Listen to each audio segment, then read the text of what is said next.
we doing it? Are we live? It's a big break, man.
Tune called Runty in the Tall Grass that we made up. And here's another one we made up called Falcon Ridge. We wrote this one when we were touring through Manitoba in the dead of winter, which was rough, so it's a blues song.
Falcon Ridge.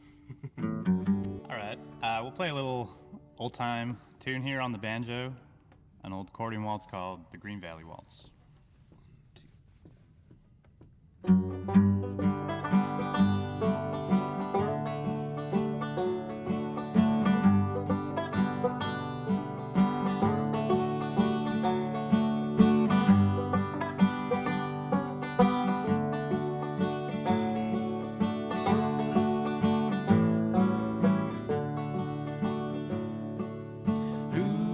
Gonna shoe your pretty little feet, and who's gonna glove your hand, and who's gonna kiss your rosy red cheeks? Ooh.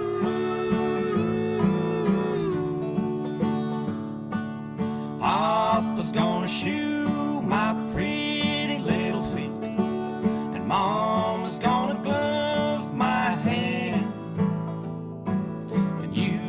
Can kiss my rosy red cheeks. Ooh.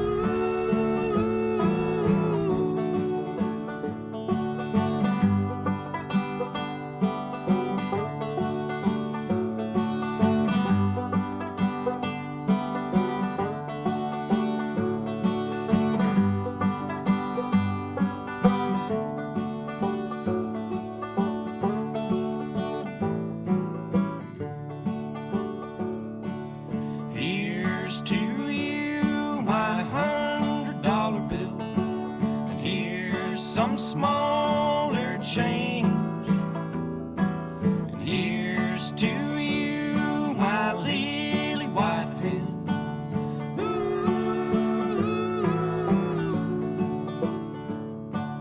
I don't want your $100 bill, I don't want your smaller change, and all I want's your lily white hand. Ooh.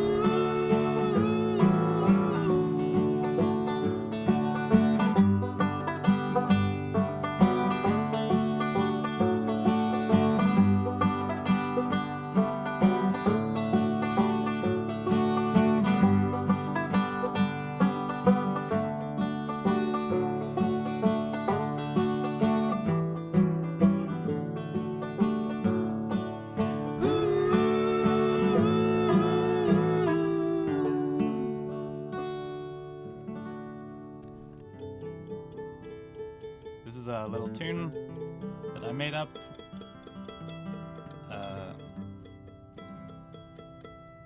after camping on a lake in New Brunswick, and we were on our way to Paddle Fest, and woke up, and it was super foggy, and all the birds were just going crazy, talking to each other from either side of the lake, and I tried to kind of emulate the sound of the birds with the mandolin, and came up with this little tune. And wanted to call it the Loon Waltz, but the Loon Waltz is already a tune, so it's the new Loon Waltz. Goes like this.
All right. New Loon Waltz. Maybe we'll play one more tune? Yeah, one or two. All right. I mean, actually, we've got like almost another 30 minutes if you want to keep playing. Cool. So, Okay, pressure's on. whether All it's right. Covers or anything else, just go nuts. Sweet. Okay, we'll keep it rocking. Hills of Home? Sure. Or do you want to play the Maritime? Oh, sure. All right, we'll play another, play one of our hits now.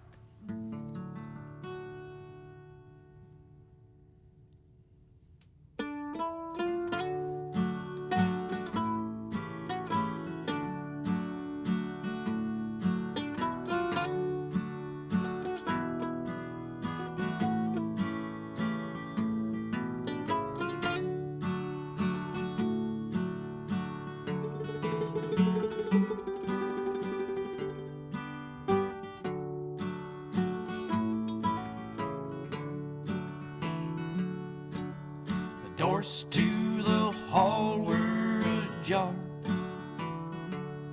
I saw some old friends at the bar. Work all through the day to hear the band play that new Maritime Waltz. It was then that she walked across the room. My heart felt the pangs of desire, like the first breath of spring. My heart it did sing that new Maritime Waltz.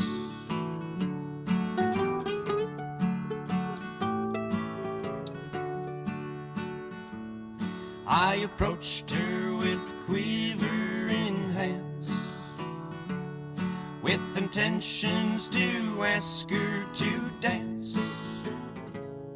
But before I could say, we started to sway to the new Maritime Waltz.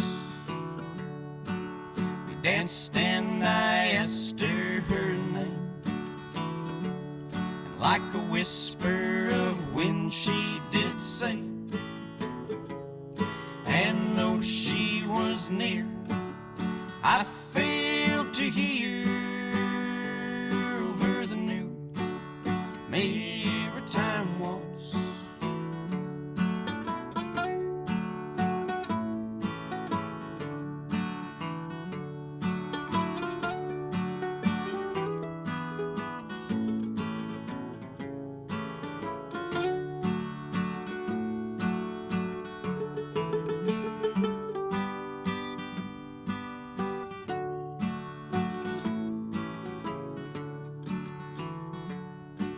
Just wait till the tune reached its end. She winked and then she walked away. And still to this day, I remember the way of the new Maritime Waltz. And still to this day, I remember the way of the new Maritime Waltz.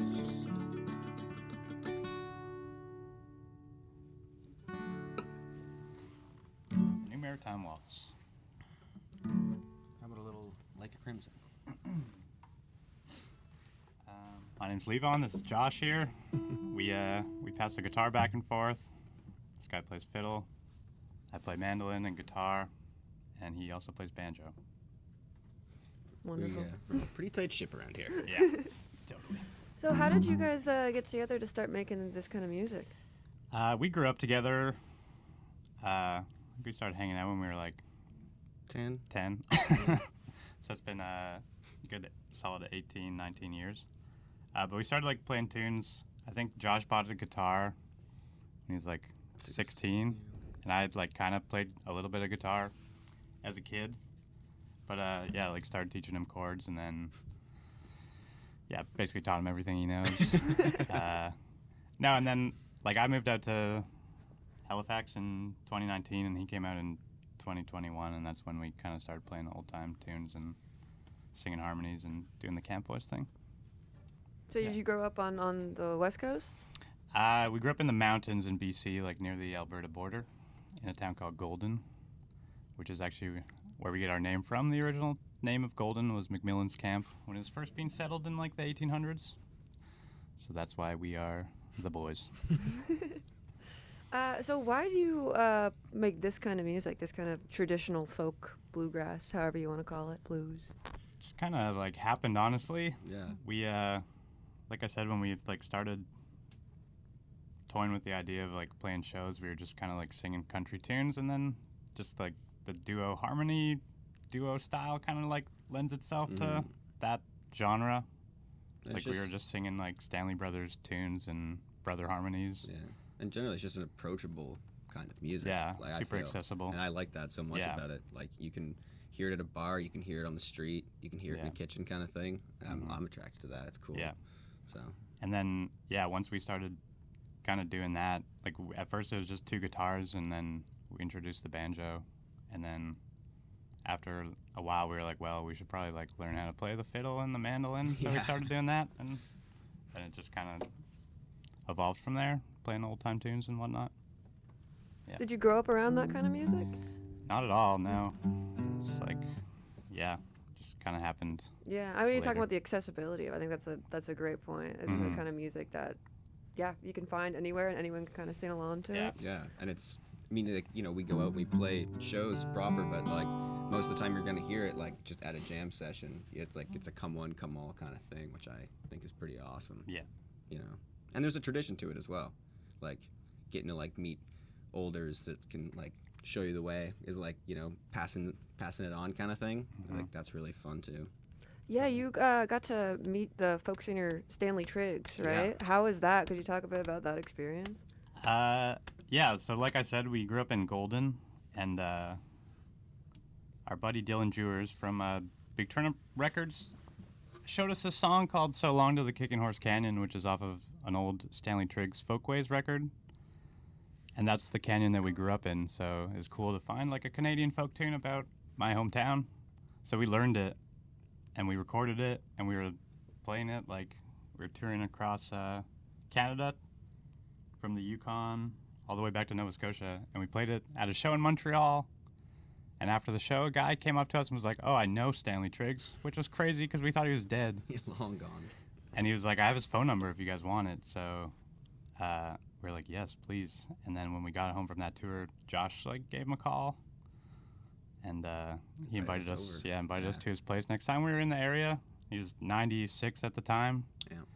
And yeah, we just like went over there and hung out at his awesome house in Hemingford, Quebec, which is crazy. And he's like so old that he couldn't play mandolin anymore, which was his main instrument, but he still rips the harmonica. So we got to like jam some tunes with him, and got to visit him twice before he passed away in the summer, which is super cool. Yeah. Which is just like circles back to the whole like the tradition of Yeah. playing folk tunes and old time tunes is like very special when it comes full circle like that. Yeah.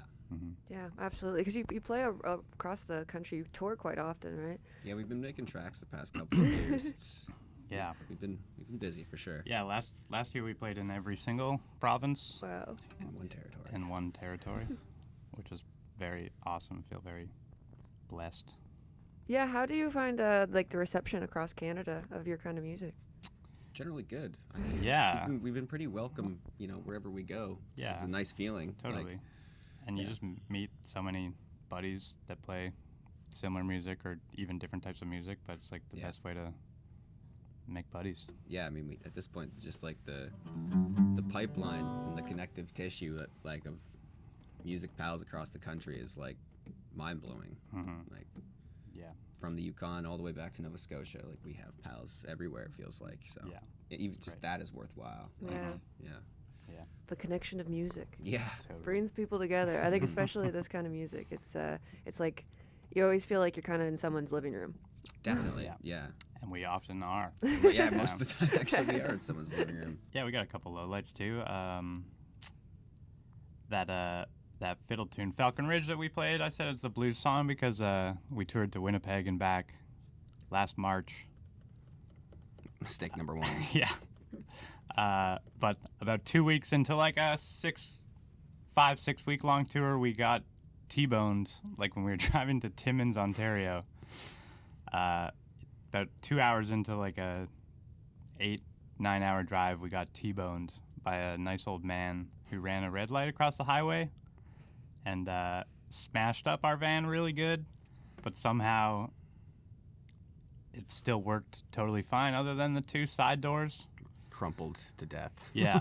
So an hour after the accident happened, like the cops came, everyone was okay, thankfully, and then we were just like driving down the road, like on the way to the gig in like a smashed up van, and then continuing to tour all the way to Winnipeg and back in this like smashed up van, which is very, very funny. Yeah, I was getting out of the driver's side door there for a while. Yeah, we being were the passenger. sharing a door. Yeah, and when it would rain, it would leak through, so I had to put towels and Yeah. it was bad. Driving through snowstorms with a hole in the side of your van. Yeah, we had a lot of heat. Yeah. Did you ever get a new van, or are you still Yeah, rocking so with when that we one? got back, it took a long time because we had to finish the tour. We were lucky that we got to finish the tour, but when we got back, I like called the insurance people and they wrote it off. And But out of it sprang a nice little we got a nice little 2012 Kia Rio named Kiki. Oh. And with that money that we got for the van, I also bought a stand-up bass. So I got a car and a upright bass out of For the getting deal. hit. Yeah, for Yeah. getting hit. Worth So- it. Totally worth it. Things work out in the Yeah. end. Yeah. Totally. Yeah. We started a string band. Yeah. You So, started yeah. a stream band. Thank you. Maybe edit that out. How do you find, because you grew up on the West Coast and living on the East Coast, how do you find those two coasts influence your music? Like, do you think that has an effect on your songwriting? I would say so. Yeah, I was like, when I was moving out east, I was really excited, just like from what little I knew about country music that has come out of Nova Scotia, like Hank Snow and Wilf Carter. Like, I was very into those guys. So that excited me, even though those guys are both long gone. I just, I was excited to like check out the East Coast, and very shortly, like, found a nice scene, and there's lots of great country music and all types of music coming out of Halifax and Yeah, and Nova just generally, Scotia. like, especially with the amount of tracks that we make touring and stuff, but like all the different parts of the country are like different in their own way. They're inspiring in their own way, like, and kind of just approaching it with like the Stomp and Tom kind of mentality, like, Stomp and Tom mentality. well, just in terms of songwriting and like that kind of thing, like, Yeah. there's something very specifically, Maritime or specifically Rockies, like the way people are, the way they talk, da da da da, and like, I find that inspiring for sure. Yeah. Do you find that like your songwriting and you're playing a lot of traditional songs, do you think that it's like part of like this tradition of preservation in folk music? Yeah, I think For sure, yeah. like, Do you feel like a responsibility a bit with that? well, the at more all? that we do it and the more that we get to meet awesome people or guys like Stanley, like I feel more like responsible and a part of it. Yeah, like Yeah. I have to play my part. And especially in the old time genre, like, people have been playing these songs for hundreds of years for a reason. It's 'Cause true. They're awesome. Yeah, They're and just yeah. like with Canadian stuff specifically, because we play and are inspired by a lot of like Appalachian American styles, but of the Canadian stuff, it's not nearly as like documented as the American stuff is. There's a lot less of it out there, Yeah. so that also like influences me to want to like play a part in preserving it even harder, because there's just less of it there, and go find new stuff, that Yeah. kind of thing, and write new stuff. Be a part Yeah. of the canon. You're like modern day song collectors. Yeah, yeah, and that's a really cool thing.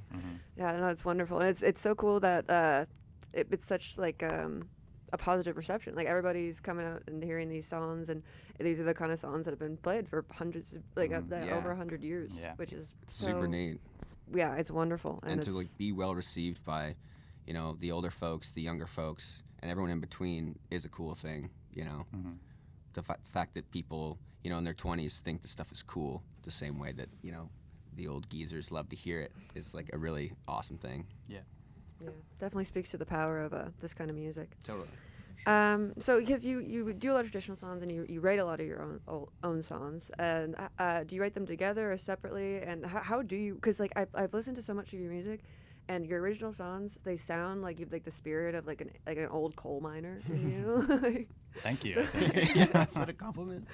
I think it's a compliment. Yeah. I think it's a compliment because it sounds you're performing these songs that you've written, but they sound like they could have been written like 100 years ago.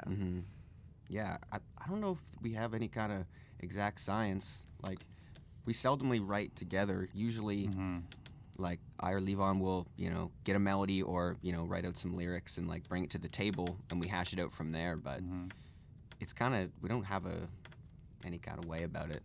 It's just, like, happens when it happens. Like, sometimes we'll go 6 months or longer without even trying to, like, get a new Camp Boys tune going. Totally, yeah. Like, We've basically just been obsessed with learning old time tunes recently. So, like, I haven't written a song in a long time, but I've written like tunes. yeah, You know, like yeah, on the mandolin and fiddle tunes and whatnot. But yeah. It's actually becoming a bit of a problem. yeah, My journal Get is back to dusty. get back to the lyrics. Some waltzes, perhaps. Yeah, more likely than anything. Yeah, so what can people expect next from you guys? You released an album in 2024, and you had a gospel album come out. Was that last year? Yeah, that was the last in spring 2025, I guess, right? Yeah, we recorded it. Yeah, in end of February last year. Can't remember when it came out, but Yeah, but we're laying pretty low for the winter. Besides, kind of kicking around like doing local stuff. But come mid to end of March and into April, we'll be touring back out to Toronto and back, a couple weeks, and then I'm sure somewhere in there in the late spring, early summer, we'll get some recording in. So stay tuned for that. But that's all we got on the books right now. yeah. Well, people can find you wherever they listen to music and then Yep. buy your CDs, Bandcamp, all that stuff. Yep. Big Turnips. Big Turnip Big Records Turnip. Bandcamp is where you'll find us there, and yeah.